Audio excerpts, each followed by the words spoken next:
Hey everyone, I'm sorry I didn't get a show off the ground at the beginning of the week. I have found myself overwhelmed with, research, but the problem is I've got multiple irons in multiple research fires, and unfortunately each one is finding a way to choke off my progress of the one next to it, which isn't a complaint because at some point all of these things are going to congeal and I'm going to have a plethora of shows for you.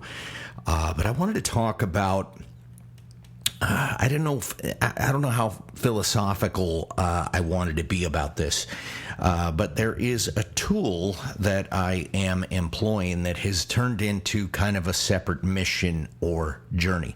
If you follow me on Instagram, you will see that I had posted recently that I have been to various and numerous and sometimes slightly distant cemeteries in the pursuit of stories of individuals and periods of time.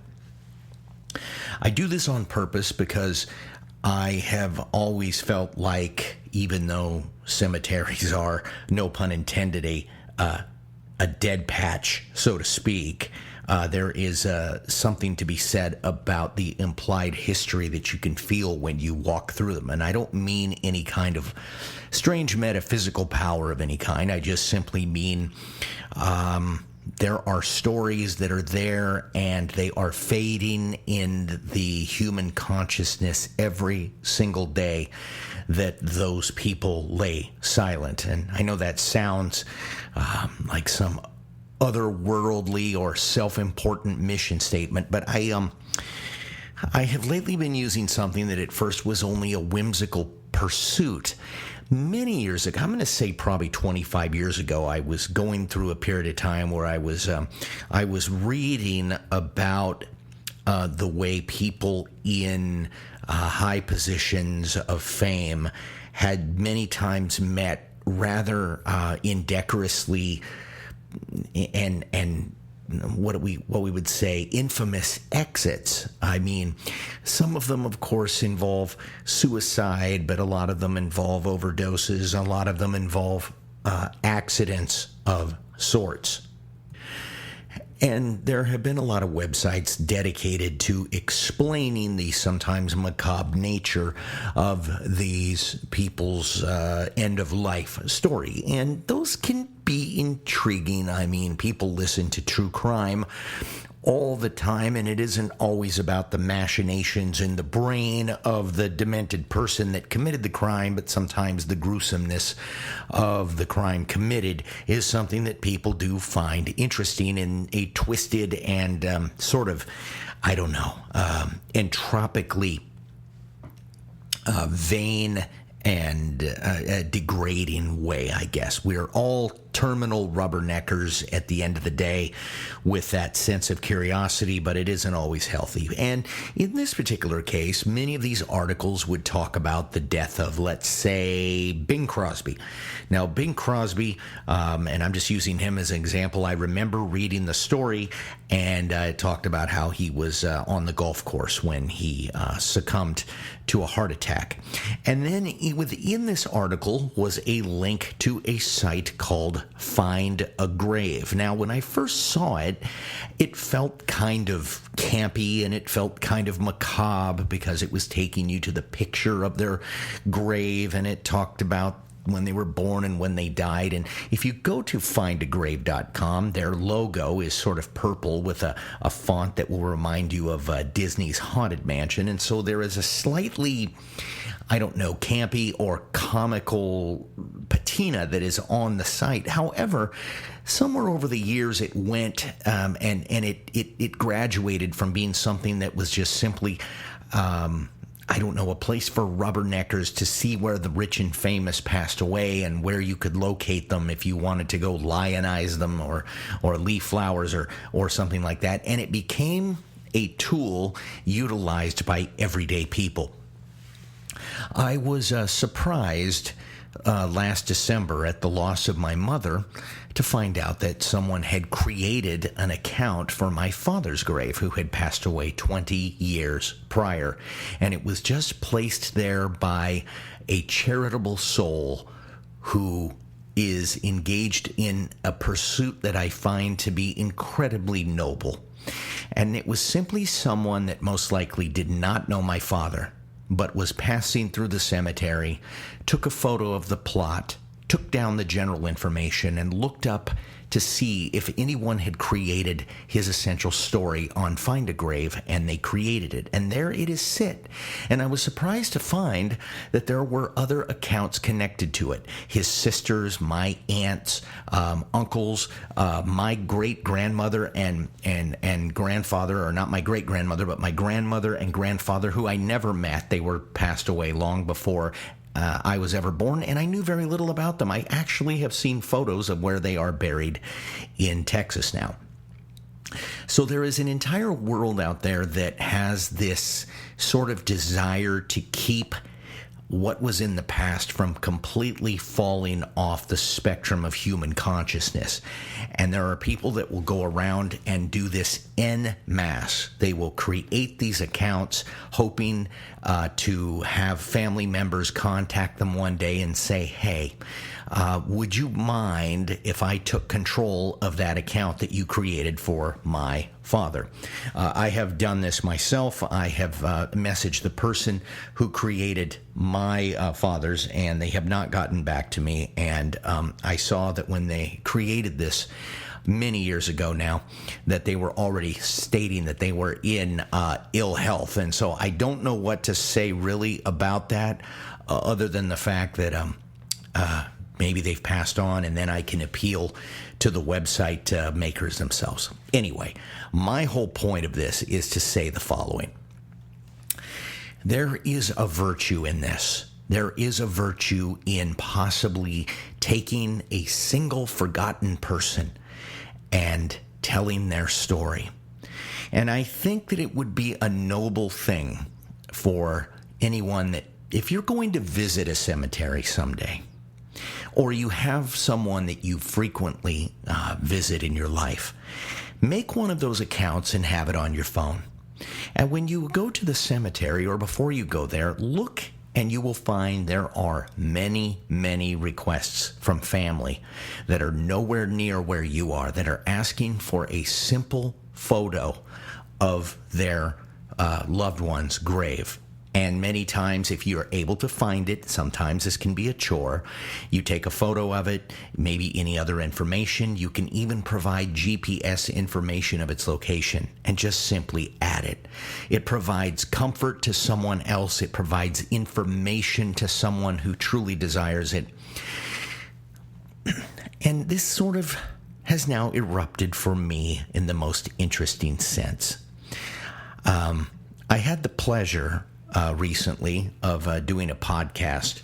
I won't go into it right now, but it will most likely be my next podcast that will come on the weekend. I had done a podcast about a particular incident in this area, and there was a sub-character. There was an individual in that story that I paid a little bit of attention to because it invoked some curiosity in me. They were injured in an accident, and they were listed in newsprint at the turn of the century as being, expected to die. And when I found out he did not die at 78 years of age, I thought that was kind of cool. And then I found out that, he lived another 4 or 5 years. And that was the end of that podcast. And I thought, I gave this guy, and I named him. His name's Milton. I'll just say that much for now. And I gave him, I put his name back on the air, so to speak, back on the wind. And then I was doing some research for some other things, and I decided literally a little over a week ago that I was going to take a second look at this man. So I pulled up the newsprint articles that I had saved from the online and digitized microfiche, and I pulled them back up and I started reading. And there was a couple of aspects to his life that were mentioned in an obituary that I did not pay attention to and would really just glide past most people, except I have particular interests with regards to a single reference. Well, that reference took me down some interesting rabbit holes to the point that it has gotten to a place where a man who has been dead for 110 years and would literally be 194 if he were still alive. A man forgotten in terms of conversational annals of time. In terms of society, no one knows his name. No one cares. But I care now. And I cared once I began to realize that one single man buried in an unmarked grave in my area has a story that is literally like a motion picture quality kind of story. I would demean him to make it in a picture, but I do think this is a story that is actually interesting beyond the parameters of my show, and I do think that it is an interesting tab in the development of the West, especially the lines and the developments, the societal constructions of Nevada and California. And I'm going to be putting that out this weekend, and the story's not even completely done, but it was amazing. And so back to findagrave.com. Because he was a forgotten man who had been divorced and his wife and daughter moved away from him and he left Nevada and came to Redding, he died in 1914 at the age of 83 and was buried. And who knows if he had a marker? He doesn't have one now, and it took considerable effort from me and my friend Ryan McCloskey at Redding Memorial Cemetery to triangulate and figure out where he's at. But we do know where he's at, and I'm going to tell his story. But I am in charge of his Find a Grave account because I created it. And when I created it, what did I discover? Someone had already made them for his wife and daughter. So I have now been able to connect them on Find a Grave like a genealogical tree of sorts. For me, this is exciting. And it's not just his story I'm going to tell. I recently also discovered that in Northern California, particularly the Redding, Cottonwood, and Red Bluff areas, that a famous Mormon mystic, someone who was originally a charter member of the Church of Jesus Christ of Latter-day Saints. And at one point, she wrote a book where she stepped out on her own doctrinal limbs. I'm not LDS, I'm not a Mormon, but I'm saying within their parameters, she wrote a book that was a bridge too far for the elders. She was excommunicated, and then she disappeared off the face of the planet. Her family didn't know where she was. And it turns out that for a good portion of that time, she was living in my hometown. And I found out about this because I was overhearing a conversation in a bookstore in my town. From there, I found out where she was buried, and she's buried near me. And I started looking up things, and with the help of a few friends and with the help of a coworker who managed to access some of those LDS databases for me, I have some information and some photos that I have not seen online, but I'm going to tell her story because aside from the fact that I don't carry the doctrinal belief systems that she espoused, either the previous or the ones at the end of her life, I will say she is a fascinating character. But I have a dead patch because there is a period of time of many years that she lived here that very little happened, even though she is purported to have had followers, and she had 8 bestsellers that she managed to crank out, part of them during her time here. I also discovered that famous stagecoach robber and poet and musically sort of undertoned Black Bart is also buried near me in Marysville, California. So I happened to be headed out there for a primary reason, and so I made a secondary trip out to Marysville Cemetery, and lo and behold, Black Bart is buried there. The only bummer for me is that he has a headstone that has been put there in the last number of years, and it's very modern looking. It doesn't have that Old West patina to it, and I wish it did, but it doesn't. The whole point is is that Black Bart has a backstory that's been covered by various people with various angles and perspectives, and I'm just going to give you mine. Annalise Scarron, there's a dearth of information out there about her, and really only one podcast that's really ever been dedicated to her at this point. Although one of my podcaster friends out there is probably going to do a show about her at some point, but my hope is to at least beat her to it and possibly provide some of the informational backdrop for them. I would like to be cutting edge on here at some point, but I'm not going to try to manufacture it. The point is, those people have a degree of fame, so that there's no complete shortage of literature about them. But I'm telling you right now, old Milton that I'm going to talk about, he lived a life. And I'm going to prove it. And yet, no one has his historical back, and I'm going to be the one to start it. And I was surprised that one man, that just simply one story of a single person laying in an entire sea of unmarked graves. Who are those people next to him? I have the names, and I'm slowly but surely going to pick one at a time over a period of time. I'm not going to rush into this, and I'm going to peel away the mystery and see what is underneath the story. What kind of life was projected on the sky during the time of their life? Always, always, always do your best to remember those that are gone. And the best way you can do it is to contribute to the memories that people are trying to preserve. And Find a Grave is not just a site for information or some sort of, a posthumous voyeurism about people's stories. Yes, you can search by famous people, but you can also search by region. You can search your own relatives. Perhaps you'll find one about somebody that you loved and you didn't know that someone started that account, and you can correct the record or add to it so that your progeny, those that come after you, will be able to know about you. Because in this digital age, the written word, it's a commodity that's going away fast.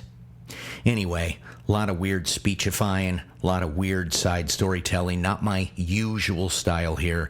I'm not even going to throw the intro music up for this point, but I do have some great shows coming up here in a little bit.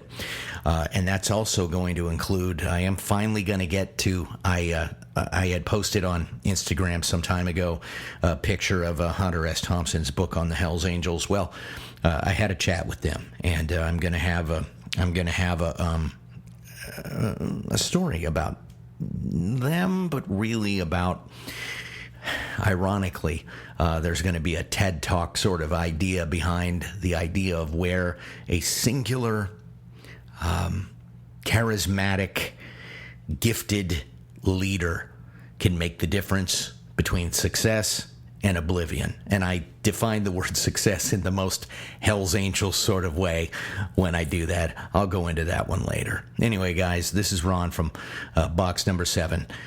We'll see you this weekend with possibly the most exciting show for me personally, because all the research is essentially mine, and I feel like I've truly uncovered a pretty cool gem that will, I don't know, hopefully last. All right, take care. Bye-bye.